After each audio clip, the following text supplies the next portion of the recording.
Excuse me. Can I quit this podcast?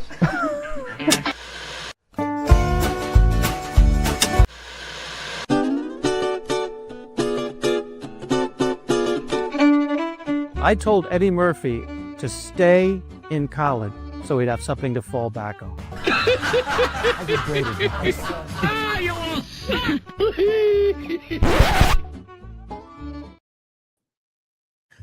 Do you want to Our interrupt? producer ignores our begging to change that opening with you and Eddie Murphy. I just want to know. You guys should be married by now. My question was answered. I was going to ask you, do you want to interrupt me now or should I wait 5 seconds? But we have a mystery guest, right? Mystery? We got a great guest. We welcome to Stand Up Memories. Mystery doesn't. What do you mean mystery? Doesn't make great go away. Okay, good. They don't know who it's going to be. All right, well, listen to this. Let's just tell. Stand Up Memories is the name of our podcast. I mispronounced podcast. It's my job to get them all twisted. You're off to a roaring start. If I can get them all twisted. He tries to throw me off my game and get me to mispronounce podcast. Our podcast is called Stand Up Memories. I'm Peter Bales. This is Jackie the Joke Man. We're Martling. selling these very special mugs, these Strong Arm mugs, reusable because they take a paper cup inside. All right. We have a really, really great guest. Why don't you introduce him? I'm going to introduce him now. Okay. Try to get unflustered here. Ladies and gentlemen, this is, as you're going to find out, this is a very accomplished gentleman in his own right. Thank you very much. With an interesting family lineage. How do you say lineage? That's it. Okay. Can we start from the beginning? Ladies and gentlemen. Thanks for coming to our dress rehearsal. I was so ready until the show started. That's common. All right. Ladies and gentlemen, please welcome to Stand Up Memories, Colin Cosell. Yeah. Yeah. And Hello. this gentleman, you hear the last name. Those of you that are younger. And that throws people off because his father's Mel Allen, right? Yeah. Oh, okay. There might be one person watching that His knows father- who Mel Allen is. Mel Allen, former Yankees broadcaster. Jackie says that to throw the audience off. This gentleman, Colin Cosell, very accomplished, and I do want. We're going to bring that out. But the first thing you've dealt with this all your life, probably. So tell us about your grandfather. Is that the first question you get a lot in life? I mean, it's either a question about him or I loved him on The Odd Couple, or Right. he's the one who told me that Lennon died, or down goes Frasier. And then they'll inevitably go into an imitation and they'll Right. do it as if they're trying to audition to be a member of my family. And Yes. and I say, you sound just like my grandfather if he had, a split lip and like a busted tongue, but yeah, it works. It is pretty hard to resist. Even when I told my girlfriend where I was going, you wind up trying to do Howard's voice because it's just, everybody thinks they can do it, Well, I don't do impressions. I can't do Howard. I can't do anybody. I just sitting here, I can do Jerry Springer. We already got a pretty good taste of the fact that you can't even do Peter Bales. I can't. I'm having trouble doing myself tonight. That's loaded. Which So wait, Jackie, can you do it? Friends, welcome to Muhammad Ali's fifth. I don't know. Okay. No, I never could. the answer to that is no. He can't do it. What? How old were you when you realized that you came from, show business royalty or broadcasting royalty? Did you know that very early on, or? It was, it was kind of a unique upbringing because for 9 or 10 months of the year, I lived a standard middle-class upbringing in Stamford, Connecticut. But then for a couple months every summer, we'd go out to my grandfather's place out in West Hampton Beach and on Dune Road. And so as soon as school was out, we'd go out there, spend the entire summer. And in my grandfather's bedroom, he had a microphone just like this, well, not like this, obviously antiquated, with headphones on it. It was on top of a dresser. And I always saw it there and never really thought much of it. And that was just one of the first clues that something was Was a it little different. operable or was that just? Well, that's the thing. I came to find out that it was a live line that went to ABC Radio, so he could do his 60-second radio spot. This was in the mid '80s, and he had, earned his stripes at that point. So they set him up with this so that he could do his 60-second radio spot from the comfort of his own home, with the microphone just inches away from socks and So underwear. how old are you? 46. So in the mid '80s, you were 5, 6, 7. 5 or 6. Wow. So Have we actually, you know what we haven't done? I don't think we've said the name of the guy we're talking about. That's how fast we were going. You did briefly. Howard? No, Colin. No. Oh. he hasn't said that either. I But he said- obviously Hi, doesn't care I'm about Colin. you. We are talking about a legend who made a huge impact on sports broadcasting and sports itself, Howard Cosell, and what it's like to be the grandson of this, I can say, great man. He accomplished so much. Everybody knew him. Absolutely a great man. Yeah. Now, was he from Long Island? No, he was born in Winston-Salem. Shortly thereafter, his family moved to Brooklyn, and that is where he grew up. That's where the accent came from. Right, And so right. he was That makes a New Yorker through and through. I have a question that I want to know the answer to. 8 inches. Was he having fun during that long career? Was he a happy guy? Was he having fun? Did he appreciate how lucky he was to be doing what he was doing? 1,000%. Because he was raised in a traditional Jewish home where they said you become a doctor or a lawyer. Yep. My grandfather wanted nothing to do with blood and guts. So he became a lawyer. And it worked out that he had the gift of gab, was incredibly bright. So he excelled. He went to NYU, graduated from NYU Law, and became a lawyer, begrudgingly. And he was amazing at it. He was a phenomenal orator and a big believer in justice. So obviously he did well, but his dream was to become a broadcaster. It So was from the beginning. 100%. And at that point, it was still in its neophytic stage. Television was brand new, and the broadcasters were still kind of figuring it out. And they all kind of sounded the same. There was journalistic integrity. It was a very different time. And then at 38, he turned to my grandmother, and they had a couple. Or just we had my mom was like 1 or 2 years old, and he said, "I'm going to leave legal practice and I want to go into broadcasting." Now, what year are we talking right here? So that would be 1956. Yeah, so TV, everything was very new. Yeah. And so my grandmother said, "Howard, I believe you can do anything. So go for it. I support you." And so what he did was he was able to parlay being a lawyer into being a broadcaster. He was representing Little League Baseball. ABC wanted to start a new show called In the Clubhouse, where a major leaguer would be interviewed by a little leaguer, and they needed a moderator. And my grandfather kind of shoehorned his way into it, and boom, that was his first break into TV. Wow. And then is, it's such a defined voice, and it was something he didn't The forget. voice, he didn't practice that voice. That was just his voice. Yeah, that was his natural and that cadence. really helped him. Yeah. But he was good, and he had a better vocabulary than anybody he was working with and the athletes he was interviewing. Yeah. I mean, it was his brain, and I say this as a bias, obviously his grandson, but he was hands down the smartest man I've ever met. I mean, it was just, there was so much going. He had a photographic memory. He had an uncanny sense of time. He had an incredible sense of direction, and the dude didn't drive. He didn't drive. I Nope, didn't know that. hated driving. How did he get to the stadium? It was either from my he talked grandmother. somebody into it. It was either from my grandmother, or he had a driver named Murray. He would call Mush, and Murray would drive him around. I love and that. was I love that that. was kind of set up through ABC. He A Jewish driver. he Slow down. was controversial at times. I always heard about things that he had said or done, and I was wondering what's really the story behind that. Is that true?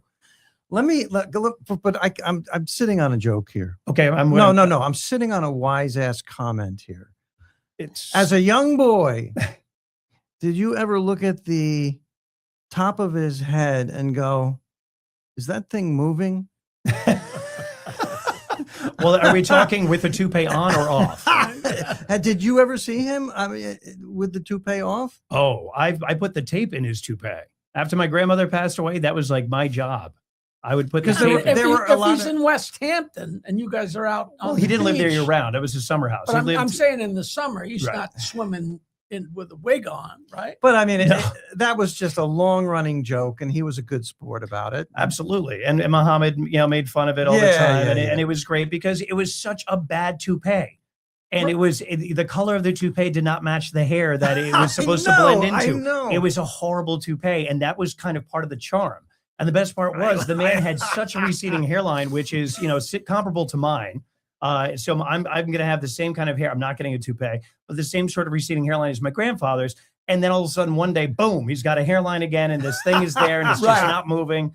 Gust of wind, it does nothing. Like it was bulletproof. Like we used to go to Broadway Mall when it was, the Gertz Shopping Center, and see Cousin Brucey Oh yeah, when he Ah. would lead these rock and roll things, and he was almost bald, and then all of a sudden one day he was 30 years younger. Yeah. Like boom, yeah. No, it was a terrible toupee, and it was just kind of part of the aura. And the thing was, he could get away with it because if you wanted to go after him, he would take you down verbally, and you'd probably never recover. Best leave it alone. Right? Yeah, and not to mention the fact the man was extremely tall too. He was a big guy. So you've got the voice, the commanding voice, the command of the English language, and that just a big figure. He's wearing a wig. You tell him. Yeah, exactly. The only one who could get away with it was the man who was larger than him, and that was Muhammad Ali. Now, what point did you decide that you want to? You did comedy first? So I was 5 years old when I fell in love with talking to microphones, and it was that very microphone that was on the dresser. Because Wow. finally one day I asked my grandmother, I said, Gam, we called it, it was short for Gamma. My brother got it. He couldn't say grandma. I said, whatever. So we all called her Gam. He was Papa. And I said, Gam, what's up with the microphone? And she goes, well, Papa does his radio show from there. And I said, can I watch him do that? I said, that's really cool. I enjoy the radio. So one morning she got me up nice and early, and I went with my grandfather. He grabbed the newspaper from the front door, circled a couple things. He had a stopwatch next to him that he would click and never look at again. And he would click it again. It was immediate 60 seconds without looking. It was unbelievable. I love it. And he put me on his lap and he said, all right, I want you to say hello to my producer. His name is Eddie. And I said, yeah, like, hello, Eddie, whatever. And he talked back to me, and I was like, wow, this is wild. And he said, all right, say something. I'm going to record it for you. This is called an air check. And I'm going to play it back for you. So God knows what I said. I was 5. He played it back for me. And I said, whatever this witchcraft is, I am in. You were I want hooked. to do this. Yep. You were hooked. And so I Great. just knew I wanted to be a performer. Great answer. Yeah. Great answer. So you got to talk into that microphone. Yeah. Can you? Do you remember the first time you talked? I remember. I do. My It was- buddy's father had I don't know what kind of tape recorder, but it was back when there was the green thing, and it I wasn't a remember. needle. The green, it was almost like slime or something. I remember having. My father had a Wolin sack, which an earlier generation knew that brand. It was big. It was reel to reel. It had kind of a square microphone you could hold in your hand. And my father interviewed me with those tapes still exist of me with the high voice, probably about 5. Mhm. And I was fascinated then. Yeah. Yeah. It's fascinating to an adult, Yeah. let alone a kid. Well, and my grandfather caught on to it, and he realized that, I was hooked. So he had a bunch of those mini tape recorders that Yeah. recorders used to have back in the day. And he had a stack of little mini cassette tapes.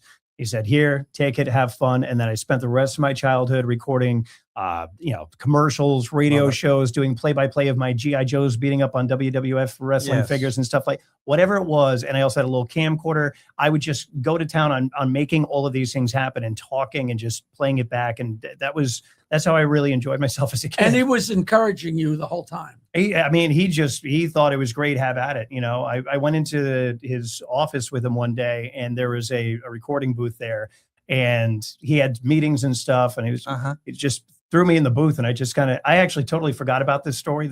We're going back 35 years.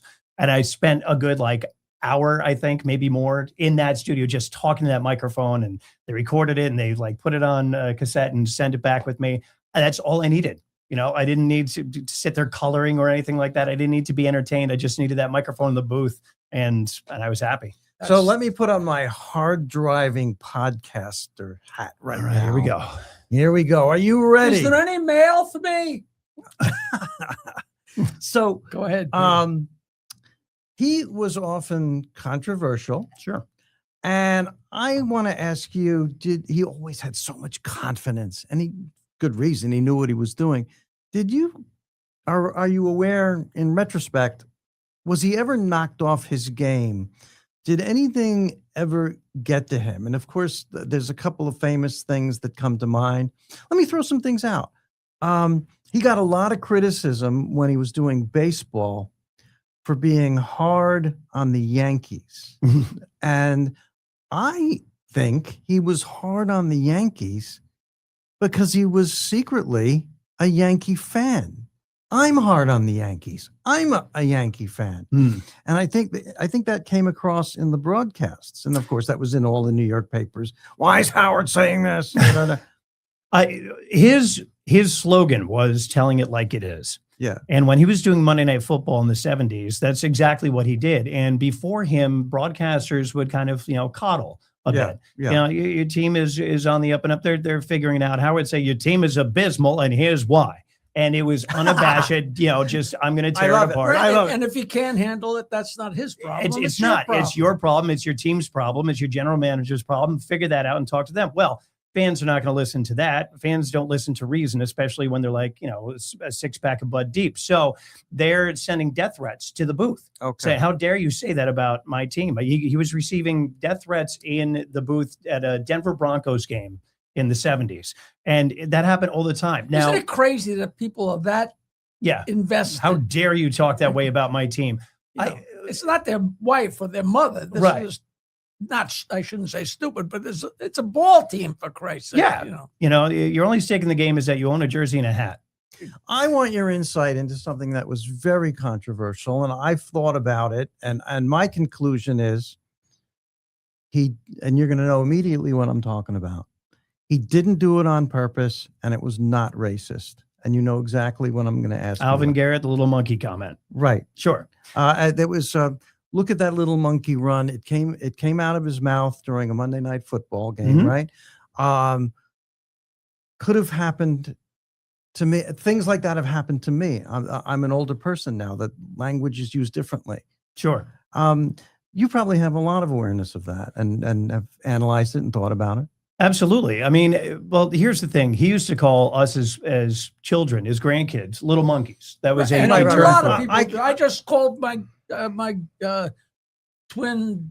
What about are they my grandchildren-in-law or grandniece? Whatever. But when I say goodbye, monkeys. I mean, Right. it's just it's a common. Yeah, but that's because you were spoken to. Because previously you were saying goodbye, scumbags. And your sister spoke to you sternly, and I thought she's right to correct your language. See, you thought Peter couldn't be funny. I never said that. We didn't talk before the show, remember? Yeah, we didn't have to. We started to talk, and you came in and broke it up because we're not allowed to prep. I don't need you guys bonding behind my back. Well, you and I have been texting for But weeks now. So how old were you I understand. when Look at the Monkey Run? I was just High I was school? just a baby at that point. That was in the early 80s, maybe 82, 83. And at that point, my grandfather was kind of disenchanted with what was going on in broadcasting. Okay. He hit his peak in the 70s, but he also hit his peak of pissing people off in that same decade. 1976 TV Guide, they had a poll, who's your most beloved and most hated person on TV? And my grandfather won both. So, and the very I love which is wonderful. I mean, like, I don't think anyone could pull that off. But at that point, they were ready to take him down. Now, it didn't matter. Why? Because he had pissed enough people off for whatever reason. He was the smartest man in the room. People are like, why do you have to act like it? And it's like, this is just the curse of being me. Right. But there were times where he could not control himself. And there were some people that he would rub the wrong way. And so eventually, once you're on top, everyone wants to take you down. Of course. And so when that opportunity struck, regardless of the fact that he was a huge champion of Jackie Robinson, regardless of the fact that he stood by Muhammad Ali through everything he went through, the name change, Vietnam, everything, they said, this man's a racist and blah, blah, blah. And all the rest of it went to And the everyone side. said he must be a racist. He called him a little monkey, regardless of the fact that there is footage of him several years prior referring to a white man running down the field as a little monkey. All of that mattered not. People were ready to take him down. So after that, he shortly thereafter left Monday Night Football, He shortly thereafter Was left that the reason? boxing. Was that part of the reason? It was, multiple things, but that was definitely, in the mix, I'd say. I think he was just kind of tired of it. If I'm telling it like it is and you can't take it for what it is and you're going to try to twist my own words against me, screw you. All right. I'm calling a halt. Now we're going to Good answer. Colin. Thank you. It's a great answer. Thank you. And I'm thrilled to hear that because I didn't know any That was of a that. good answer. So how was he still alive when you decided to do stand-up? No, and that's for the best. My grandfather passed away shortly before I was 16. I did not try stand-up until February of 2001. Now, what about, were your parents involved in No, stand-up was something that always came to me naturally. were your parents involved in show business? at No. all, I come broadcasting? from a family. I'm the only one who said I want to follow my grandfather's footsteps. My big joke with that is, why let Bob Marley's kids ruin his legacy? I can do that for Howard Cosell as well. I got you. So Do you have brothers and sisters? I'm the youngest of 4. Wow. Tell me about your stand-up career. Where do you work? Do you still do it? What's going on? Now I don't, which is also probably for the best. Where and when did you start? Were you on Long Island? So no, it was New York City. What happened was January of 2001, one of my best friends from college wanted to try his hand at stand-up. And so we all went as a group, and it was a bringer show, for the young comics out there. When you want to get some stage time, you have to bring a certain amount of people and they'll give you a certain amount of minutes. So we came in full force and we watched my friend do it. And I was like, you know what, now's the time to do it. I used to do practically Broadway do Comedy stand-up. Club? What club? It was stand-up New York. Stand-up Okay. New York. And so a gentleman named Bob DeBono was, So Bob was producing the show. Afterwards, I went up to him and I said, how do I get involved? He said, if you can bring some people, I've got a show next month. And that's that. I filled the room. And after that, he said, you're on anytime. It's like, you've done your due diligence. And so he was putting me on shows constantly. And I'm sure I was just filler, but through his shows, I got to work with insane people. A young Jim Gaffigan was there, Dave Attell, Jay Leno, Chris Rock. I got to go up between Chris Rock and Jay Leno one night. Wow. Because they both happened to be in town trying new material. And I have no idea what I said that night, but it didn't matter because I was the idiot following Chris Rock and the crowd was not expecting us. So they went nuts. It was a lot of fun for about 8 months. And then 9/11 happened.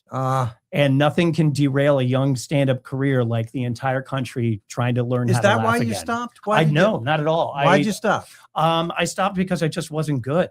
Really? No, I can't believe that. I stopped because I needed to start paying bills and stand up. I got you. It was a very cutthroat industry, and it was something that I would have loved to The have followed through harsh, on. the harsh reality came up and bit you on the ear. 100%, and that's being very nice to my derriere. And the thing was, a friend of mine named Stephanie Acevedo, who's a comic as well. She's now a voice actor.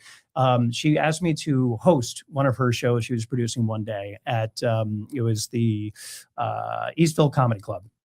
And so I went up there not knowing what I was doing, but it was crowd work. And I'm very good with bouncing off of things very quickly. And that's when I fell in love with the idea of hosting. So then I started producing my own shows for the next about 10 to 15 years of my career. So I could surround myself by the best, be the host, do some crowd work and everything. And it was just, that was my element. So I just stopped. You did that for that long? I did that for a good 10 years. Friends owned bars or, had local theaters or something like that. I'd grab a whole group of people. And you were living in the city at this point? Or? At that point, I was living, at one point I was living in Brooklyn, then Astoria. Before that, I was living in Stamford, Connecticut. So, in the tri-state area.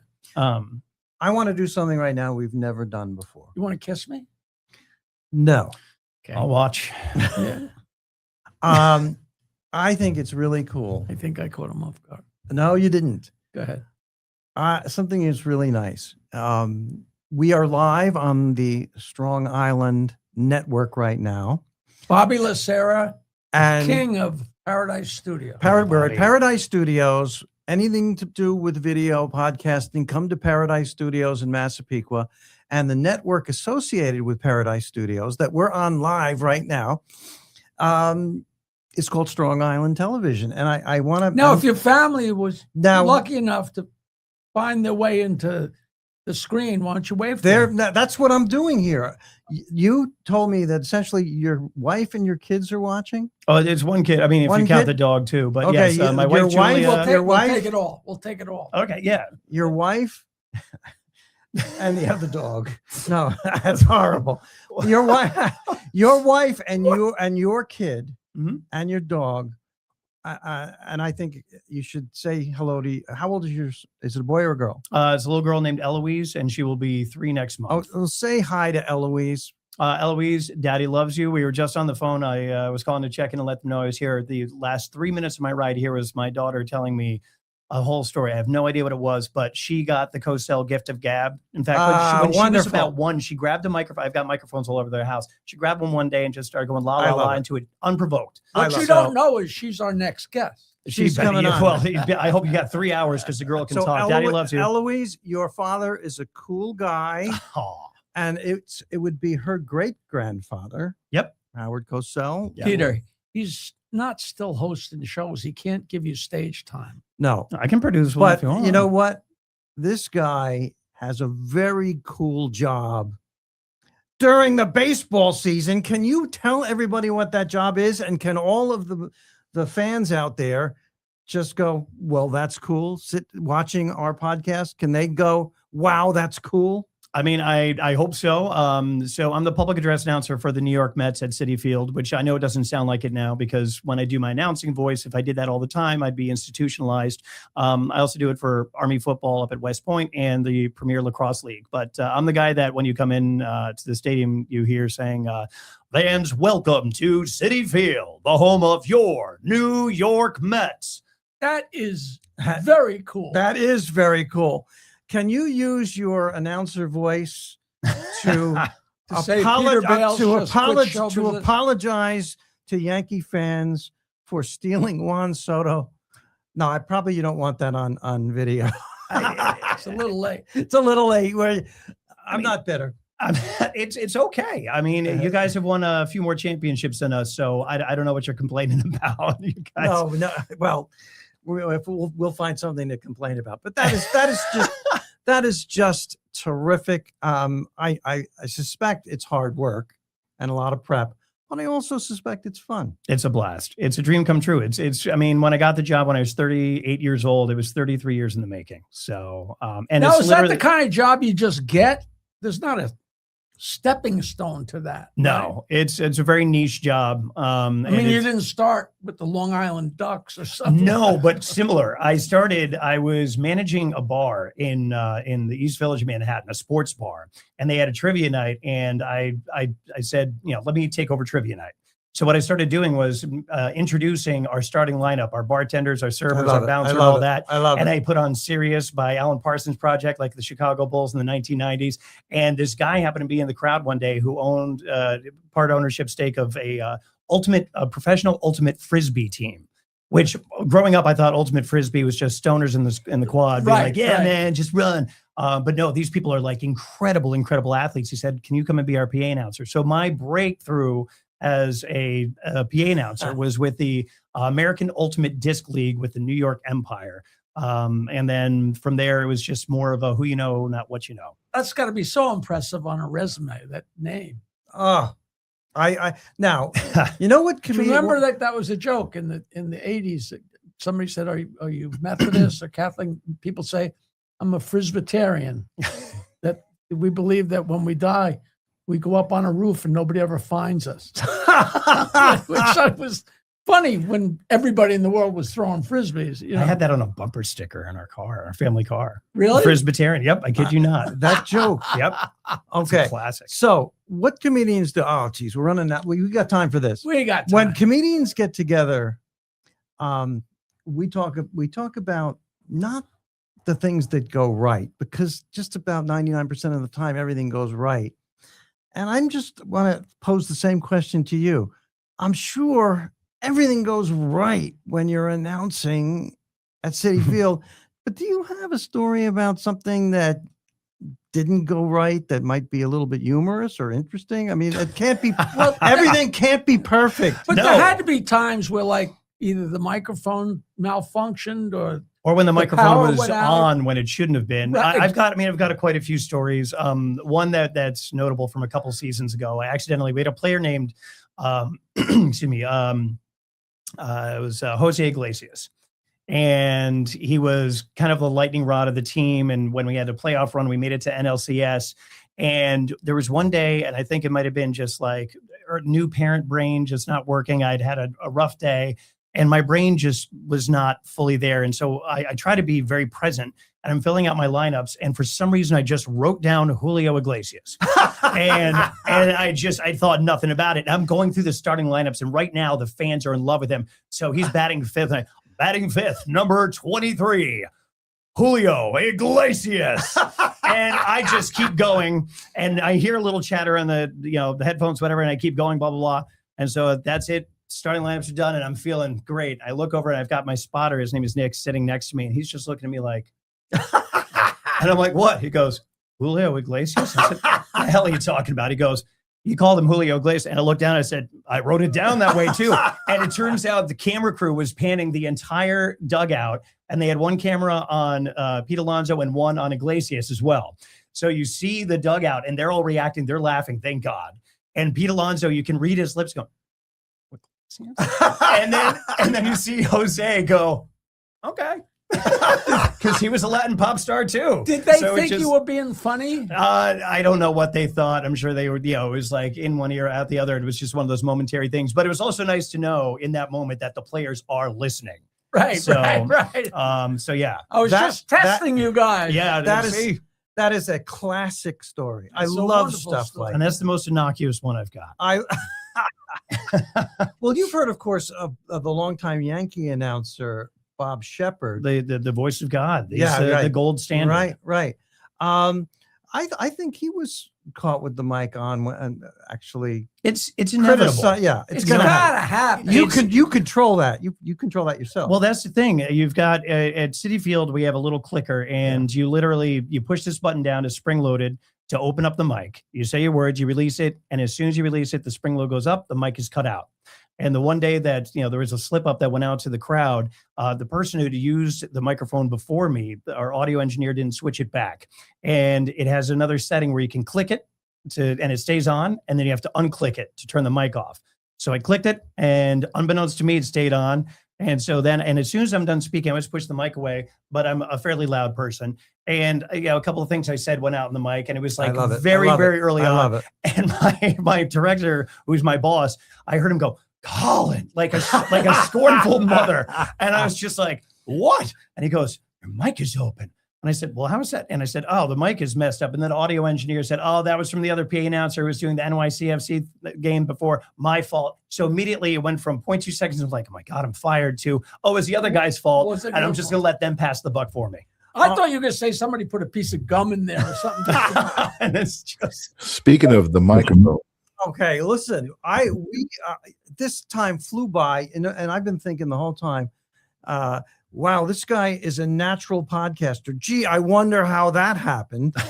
But I want to say to your lovely wife and your beautiful daughter, and what kind of a dog do you have? We've got a lab pit mix named Bagel. And Bagel, true New Yorker. Your husband, your father, and your human is a very cool guy, and we were honored to have him on this show. And I really mean this. We want to have you back. I mean, if it's possible. We kidnapped you, right? We didn't even scratch the surface. He was coming out of Teresa's podcast, and we snatched you. If you're allowed, can you say that? We snatched him. Yeah. Yeah, absolutely. Okay. Yeah. You've been a wonderful guest. Terrific. And thank you. And we'd love to have you back. I would listen. My Mondays tend to be pretty free, so you say jump, I'll say how high and for how long. Yeah, except when a home game during the baseball season. Then it becomes a problem. Yeah, that's right. Yeah, but we still have a couple months, so you guys let me know. If you can set us up with Julio Iglesias, get him as a guest, we'd be thrilled. Listen, I would be happy to do so. I haven't met him, though. I have to ask you this, and it's ridiculous. It had to be 10 years ago. It might have been 15 years ago. Do you remember a game where during the 7th inning stretch, the War Horse came out on the field? Oh wow, that was before my time. Do you know what I'm talking about, though? I off the top of my head, I do not. The War Horse was a Broadway play, Right. and one of the owners at the time was David Katz, whose father, Saul Katz, was one of the major owners. And we had a charity to save the Mustangs, and we had like 3 live Mustangs out in front. And during the 7th inning stretch, the actual War Horse, it's like 3 guys inside this costume, paraded around the outfield. I remember that. Yes. And it was very, very wild. And, yeah, that predated We me. always like to end the show with Jackie sharing an acid flashback. It was very close to an acid flashback, although it was actually real. I believe you. This we're getting signals here from All right, our All right. sorry guys. We will Sorry. do No. this again. We are going to do this again.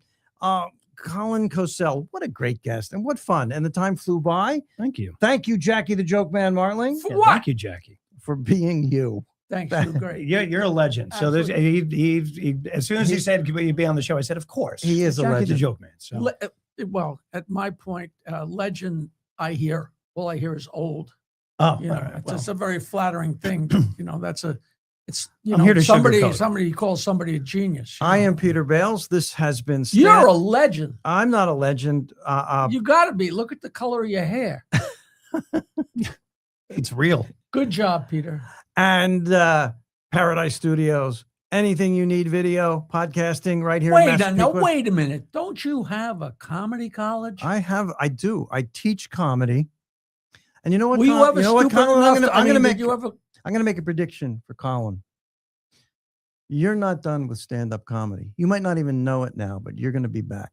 I feel it in my bones too. He'll Okay. There's he'll a do- whole new, as a parent, and just my outlook on life as a middle-aged man is completely different. So He'll yeah, do it'll anything happen. to try and get somebody That's into a right. stupid college. I'll give you $10 off our class. Oh, teach me to be funny, please. Standupuniversity.com if you're looking to start up in stand-up comedy or polish up a new 5-6 minutes. Thank you for bringing that up, Jackie. You're very welcome. And when you listen to the Mets, tell somebody that you're listening because you heard it here. All right. We will see you next time on Stand Up Memories. Yes. Good night, Eloise. Love you.